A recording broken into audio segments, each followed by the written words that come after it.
इयत्ता 9वीच्या मित्रांनो, आपलं राज्यशास्त्राचं पहिलं प्रकरण ज्याचं नाव आहे महायुद्धोत्तर राजकीय घडामोडी. म्हणजे युद्धानंतरचं आपलं हे जग आता कसं आहे, काय काय घडामोडी झाल्या या जगात त्याचा अभ्यास आपण करणार आहोत.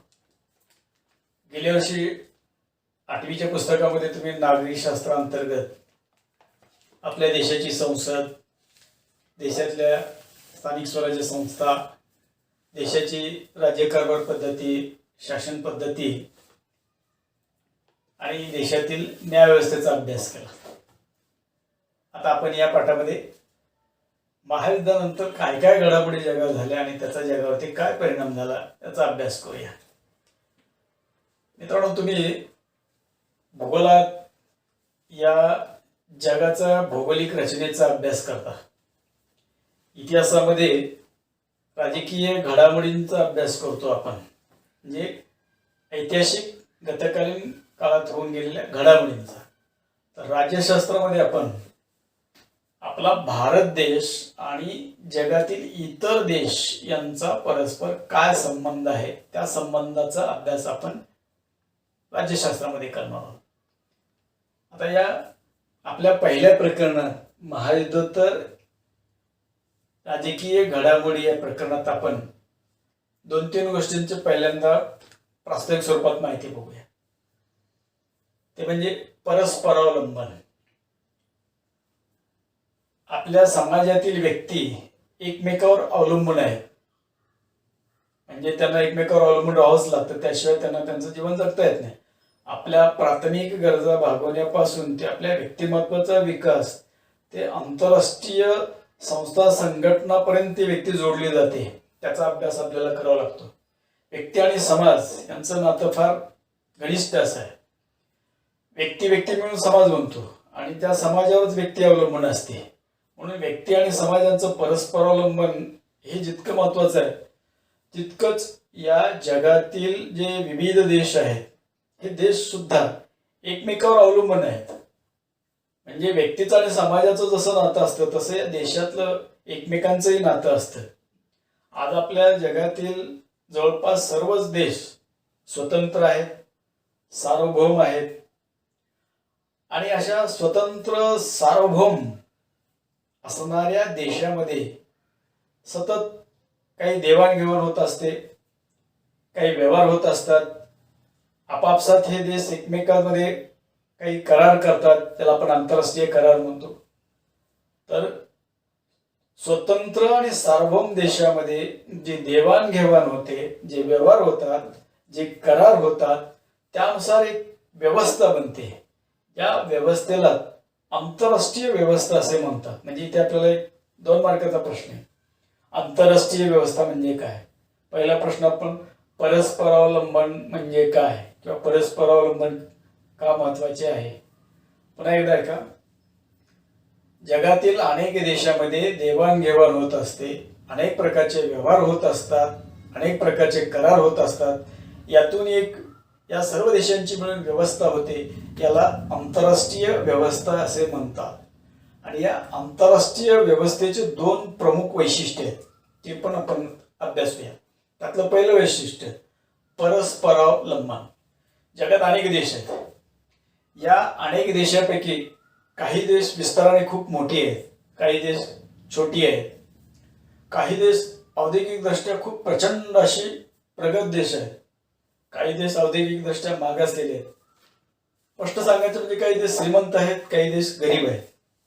असं असलं तरी या प्रत्येक देशामध्ये परस्परावर अवलंबून असणारी एक व्यवस्था आहे, परस्परावलंबन आहे. एखादा देश श्रीमंत आहे किंवा विस्ताराने मोठा आहे म्हणून त्याला इतर छोट्या किंवा गरीब देशांची आवश्यकता नाही असं कधीच होत नाही. कारण कोणताच देश परिपूर्ण नाही, प्रत्येक देशाला एकमेकावर अवलंबून राहावंच लागतं. हे जे परस्परावलंबन, या परस्परावलंबनातूनच आंतरराष्ट्रीय व्यवस्था तयार होते, ज्याचा आपल्याला अभ्यास करायचा आहे. आणि यातून मग परराष्ट्र धोरण निश्चित केलं जातं. इथे प्रश्न येतो आपल्याला, परराष्ट्र धोरण म्हणजे काय? जर जे स्वतंत्र राष्ट्र आहे, सार्वभौम राष्ट्र आहे, ते राष्ट्र आपल्या अंतर्गत सर्व धोरणे घेतं आणि इतर देशाबरोबर त्याला कोणत्या प्रकारचे व्यवहार ठेवायचे, इतर देशाबरोबर कोणते करार करायचे याचे एक धोरण निश्चित करते. हे धोरण तो देश आपापल्या संविधानानुसार करत असतो. यालाच परराष्ट्र धोरण असे म्हणतात. पुन्हा एकदा ऐका, जगातला एखादा स्वतंत्र सार्वभौम असणारा देश आपल्या आंतरराष्ट्रीय क्षेत्रातील निर्णय आणि त्याचे इतर देशाबरोबरचे निर्णय, इतर देशाबरोबरचे व्यवहार, इतर देशाबरोबरचे करार याचे एक धोरण निश्चित करतो. या धोरणाला आंतरराष्ट्रीय धोरण असे म्हणतात. यानुसार मग या जगाची परस्परात व्यापार, वाहतूक, दळणवळण, औद्योगिक, सामाजिक, आर्थिक, राजकीय, शैक्षणिक, सांस्कृतिक अशी एकमेकाला सहकार्याची भावना जोडली जात असते. तर या पाठात आपण आपल्या पाठाच्या नावाप्रमाणे महायुद्धानंतरचं जग कसं आहे त्याचा अभ्यास करूया. आतापर्यंत 2 महायुद्ध झाली आपल्या जगामध्ये आणि या 2 महायुद्धात ज्या घडामोडी घडल्या त्यामुळे जग एक वेगळ्या प्रकारे आता, म्हणजे महायुद्धापूर्वी जे जग होतं त्याच्यात प्रचंड मोठ्या प्रमाणात बदल झाला. अनेक नवीन प्रवाह आले, अनेक नवीन विचार आले, अनेक नवनवीन प्रकारचे देशही तयार झाले, अनेक नवीन जागतिक व्यवस्था निर्माण झाली. तर त्यापैकी पहिली घटना म्हणजे पहिलं महायुद्ध, जे झालं 1914 ते 1918 असे जवळपास 4.5 वर्ष युद्ध चालू होतं. या पहिल्या महायुद्धात परस्पर विरोधी 2 गट होते. हाही 2 मार्काचा प्रश्न येतो आपल्याला. पहिल्या महायुद्धात समाविष्ट असणाऱ्या देशांची किंवा गटांची नावे घ्या. पहिल्या महायुद्धातला जो गट आहे पहिला, त्याला मित्र राष्ट्रीय गट म्हणतो. म्हणजे दोस्त राष्ट्र आहेत ते, ज्यामध्ये इंग्लंड, फ्रान्स, रशिया, अमेरिका हे देश एका बाजूला आणि यांच्या विरोधात जर्मनी, ऑस्ट्रिया, हंगेरी, ऑटोमन तुर्क म्हणजे तुर्कस्तान, बल्गेरिया या राष्ट्रांचा एक गट. आता बघा, युद्ध युरोपमध्ये झालं, म्हणजे युद्धभूमी युरोप होती आणि हे जे मित्र राष्ट्रे आहेत आणि त्याच्या विरोधात असलेली त्यांना मध्य सत्तांचा गट म्हणतात. मध्य युरोपात असल्यामुळे त्यांना मध्य राष्ट्रे किंवा अक्षर राष्ट्रे असंही म्हटलं जातं. ही राष्ट्रे त्यांची दोस्त राष्ट्रे आणि त्यांच्या वसाहती या युद्धामध्ये ओढल्या गेल्या. त्यामुळे युद्धाचं क्षेत्र व्यापक झालं, म्हणून याला म्हणतो आपण महायुद्ध.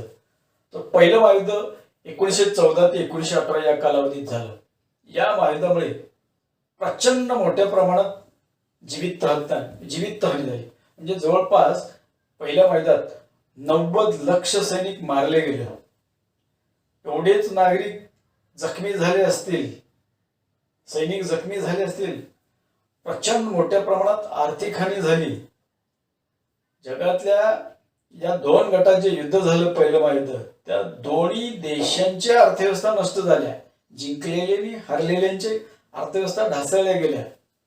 नव्याने राष्ट्र कशी उभी करायचे हे प्रश्न निर्माण झाले. आणि सगळ्यात मोठा प्रश्न म्हणजे आता हे जगामध्ये महायुद्ध घडू लागले, त्यामुळे जग नष्ट होईल, तर जगात शांतता निर्माण कशी करावी, आंतरराष्ट्रीय शांतता कशी प्रस्थापित करावी, त्यासाठी एखादी कायमस्वरूपी जगाची संघटना असावी का, असाही प्रयत्न जगामध्ये झाला. आणि या प्रयत्नातूनच 10 जानेवारी 1920 रोजी राष्ट्रसंघ या आंतरराष्ट्रीय संघटनेची स्थापना झाली. 10 जानेवारी 1920 अमेरिकेचे राष्ट्राध्यक्ष वुड्रो विल्सन यांच्या पुढाकाराने राष्ट्रसंघ, ज्याला इंग्रजीत लीग ऑफ नेशन्स म्हणतात, तर ही संघटना स्थापन झाली. या संघटनेचा मुख्य हेतू होता जागतिक शांतता प्रस्थापित करणे.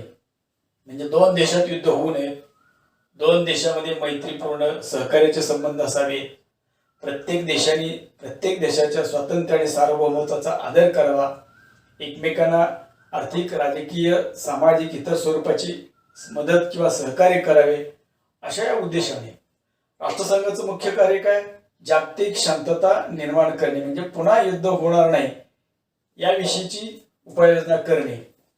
परंतु पहिल्या महायुद्धात स्थापन झालेल्या या लीग ऑफ नेशन म्हणजेच राष्ट्रसंघाला जागतिक शांतता प्रस्थापित करण्यामध्ये अपयश आलं. त्याचं काही कारण आहे.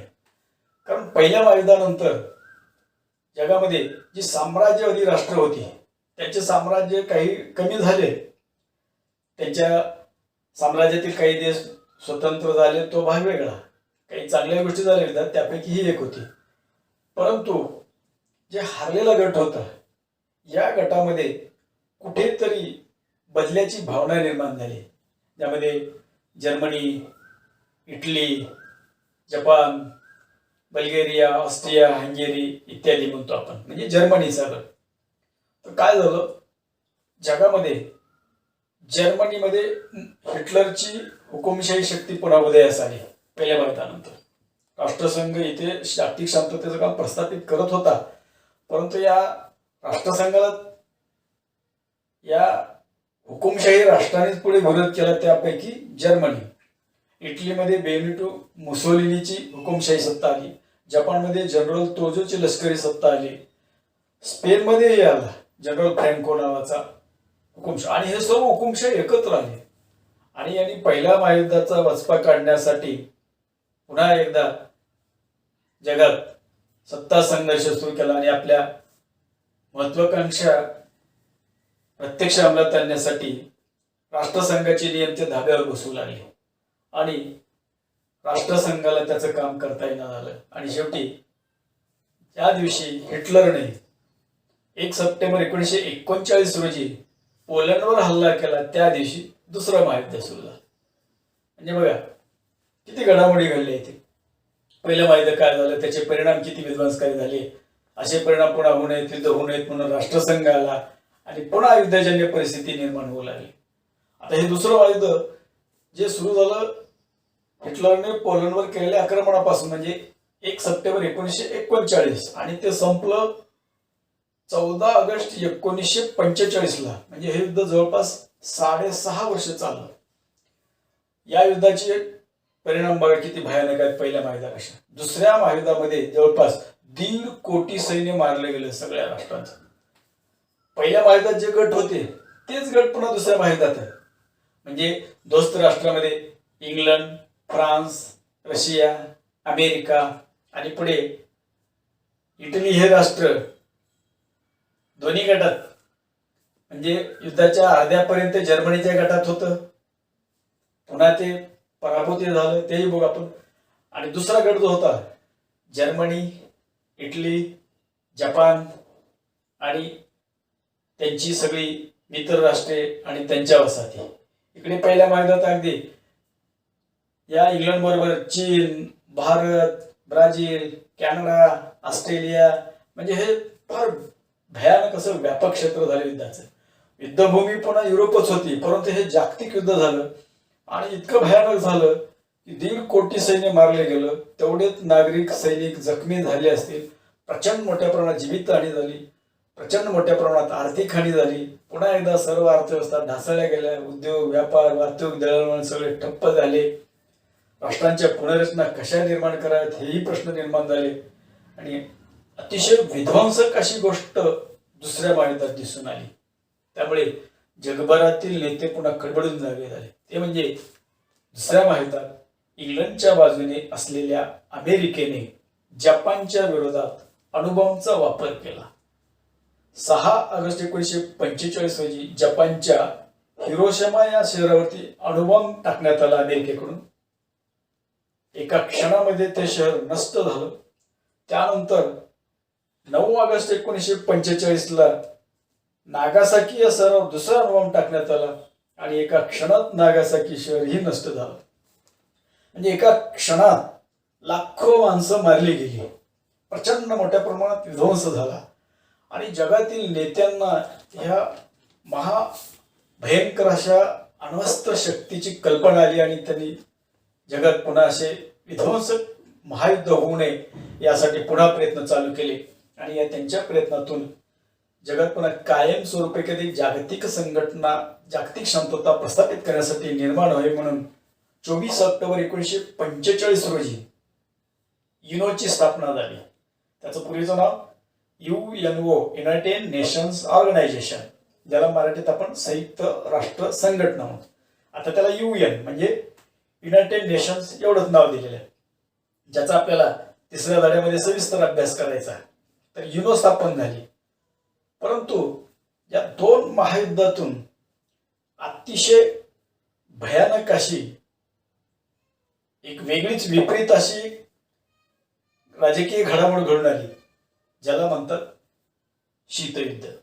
आता आपण शीतयुद्धाची माहिती बघूया. पहिल्या महायुद्धानंतर इंग्लंड, फ्रान्स, अमेरिका, रशियाचा गट विजयी झाला होता आणि तोपर्यंत पहिल्या महायुद्धामध्ये अमेरिका ही एक महासत्ता झालेली होती आणि अमेरिकेचं प्रतिस्पर्धी राष्ट्र आता महासत्तेकडे वाटचाल करत होतं. त्यातच 1917 मध्ये रशियात कार्ल मार्क्सच्या विचाराची व्लादिमीर उल्यानिच लेनिन यांच्या नेतृत्वाखाली साम्यवादी क्रांती झाली. लेनिन यांनी रशियामध्ये क्रांती केली आणि रशियाची झारशाही नष्ट करून रशिया हा साम्यवादी, ज्याला आपण कम्युनिझम साम्यवादी राष्ट्र बनलं गेलं. आणि या रशियाने अल्पावधीत इतकी प्रचंड प्रगती केली आणि अमेरिकेची बरोबरी करू लागली. अमेरिकेकडे अनुभव असल्यामुळे अमेरिका महासत्ता आहे आणि तिच्या प्रभावाखाली संपूर्ण जग जवळपास आलेलं होतं. आता रशियाने ते सत्र सुरू केलं. रशियाने अनुभव बनवला आणि रशियाची शक्ती दाखवून दिली. शिस्तबद्ध आर्थिक नियोजनाचा अवलंब करून अल्पावधीत रशिया महासत्ता बनवला. त्यामुळे झालं काय, रशियाच्या या अल्पावधीत झालेल्या प्रगतीकडे जगातील अनेक देश आकर्षले गेले. उदाहरणार्थ युरोपात बघा.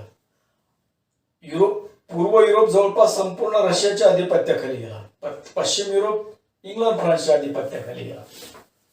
त्यामुळे जगामध्ये साम्यवादाची लाट पूर्वेकडून पश्चिमेकडे पसरत गेली असं इतिहासामध्ये वर्णन आहे. रशियाच्या आधिपत्याखाली जवळपास जगातील 100 राष्ट्र हे साम्यवादी झाले आणि जगामध्ये परस्पर विरोधी 2 गट तयार झाले महासत्तांचे.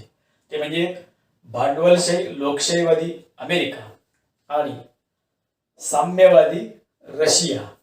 आणि यांच्यामध्ये जी सत्ता स्पर्धा सुरू झाली, यांच्यामध्ये जी वैचारिक स्पर्धा सुरू झाली, जगावर कोणाचा प्रभाव असावा ह्या प्रभावाची जी स्पर्धा सुरू झाली, वैचारिक मतभेद, त्यानंतर आर्थिक नियोजनाचा दोघांमध्ये असलेला वितंवाद, या सगळ्यामधून शीतयुद्ध उद्भवस आले. आणि अशी परिस्थिती निर्माण झाली की रशिया आणि अमेरिका, कारण रशियाच्या गटामध्ये अर्ध जग गेलं, अमेरिकेच्या गटामध्ये अर्ध जग गेलं आणि जगातील नव्याने उदयास आलेली नवोदित राष्ट्रे आपल्याकडे खेचण्याची या 2 महासत्तांमध्ये स्पर्धा सुरू झाली. या स्पर्धेमुळे जगामध्ये प्रचंड मोठ्या प्रमाणात तणाव निर्माण झाला आणि जागतिक शांतता पुन्हा एकदा धोक्यात आली. आणि युनोला ही परिस्थिती आता हाताळणे फार कठीण होऊ लागलं. जागतिक शांतता कशी प्रस्थापित करा हा युनोपुढे फार मोठा प्रश्न पडला होता. त्यात रशियाच्या प्रभावाला नष्ट करण्यासाठी अमेरिकेने प्रयत्न केले आणि अमेरिकेला काटशळ देण्यासाठी रशिया प्रयत्न करू लागला. यांच्या या तणावाच्या परिस्थितीलाच शीतयुद्ध म्हणतात. शीतयुद्ध म्हणजे काय असाही प्रश्न होता आपल्याला, तर आपण असं लिहायचं, भांडवलवादी अमेरिका आणि साम्यवादी रशिया यांच्यातील प्रचंड ताणतणावाची युद्धजन्य परिस्थिती. प्रत्यक्ष युद्ध झालं नाही, पण युद्धजन्य परिस्थिती किंवा ताणतणाव मात्र सतत असायचा. कोणत्या क्षणी युद्ध होईल अशी परिस्थिती असायची. पण या 2 महासत्ता प्रत्यक्ष युद्धही करत नव्हत्या आणि आपापसातील युद्धजन्य वातावरण संपत नव्हत्या. अशा परिस्थितीला म्हणतो आपण शीतयुद्ध. काही इतिहासकार याला भासमान युद्ध म्हणतात. म्हणजे युद्धाचा भास होत होता. या 2 महासत्तामुळे कधी तिसरं महायुद्ध होईल हे सांगता येत नव्हतं. परंतु या 2 महासत्ता यांना जाणीव होती, जर आपल्यामध्ये तिसरं महायुद्ध झालं, कारण आता जगाकडे अनुभव आलेले होते, तर हे संपूर्ण जग नष्ट होईल. म्हणून ते प्रत्यक्ष युद्धही होऊ देत नव्हते आणि आपापसातील तणावाची जी परिस्थिती आहे तीही नष्ट करत नव्हते. अशी जी परिस्थिती होती, यामध्ये संपूर्ण जगच ओढलं गेलं होतं. या जागतिक अशा तणावपूर्ण परिस्थितीला शीतयुद्ध असे म्हणतात. तर या शीतयुद्धाचे आपल्याला काही परिणाम पाहिजेत, आता ते आपण या ठिकाणी बघूया. शीतयुद्धामध्ये अमेरिका आणि रशिया 2 परस्पर विरोधी गट आहेत, हे तर आपण पाहिलं, ज्यामध्ये भांडवलवादी अमेरिका म्हटलं जातं आणि साम्यवादी रशिया म्हटलं जातं. तर या दोन देशामध्ये जी सत्ता स्पर्धा सुरू झाली त्याचा पहिला परिणाम आहे लष्करी संघटनांची निर्मिती झाली. अमेरिकेने रशियाच्या गटाला प्रभावहीन करण्यासाठी म्हणजेच रशियाच्या गटाला नामशेष करण्यासाठी त्याच्या मित्र राष्ट्रांच्या काही संघटना बनवल्या. अशा जवळपास 6 संघटना अमेरिकेने बनवल्या होत्या. त्या सगळ्या लष्करी संघटना आहेत. म्हणजे अशा सर्व मित्र राष्ट्रांनी एकत्र येऊन लष्कर आणि शस्त्र अद्ययावत ठेवायची दुसऱ्या गटाला नष्ट करण्यासाठी असे प्रयत्न सुरू झाले. त्यात अमेरिकेचा पुढाकार जास्त होता. अमेरिकेने 6 संघटना स्थापन केल्या रशियाच्या विरोधात. त्यातली पहिली संघटना आहे नाटो, NATO म्हणजे नॉर्थ अटलांटिक ट्रिटी ऑर्गनायझेशन. याच्यामध्ये सुरुवातीला जवळपास 16 राष्ट्र होते अमेरिकेच्या बरोबर. आज मितीला ती जवळपास 27-28 राष्ट्रे झालेली आहेत. या सर्व देशांनी मिळून एकत्र पैसा ओतला. सगळे शास्त्रज्ञ सगळ्यांचे एकत्र आले आणि रशियाच्या विरोधात प्रचंड मोठ्या प्रमाणात लष्करी शक्ती उभी केली. तर याला काटशह देण्यासाठी किंवा प्रतिशह देण्यासाठी रशियाने अशा संघटना तयार केल्या. रशियाने अशा 3 संघटना तयार केल्या. त्या संख्येने 3 असल्या तरी अमेरिकेला तुल्यबळ अशा होत्या. त्यापैकी वारसा पॅक्ट नावाची एक रशियाची संघटना आहे.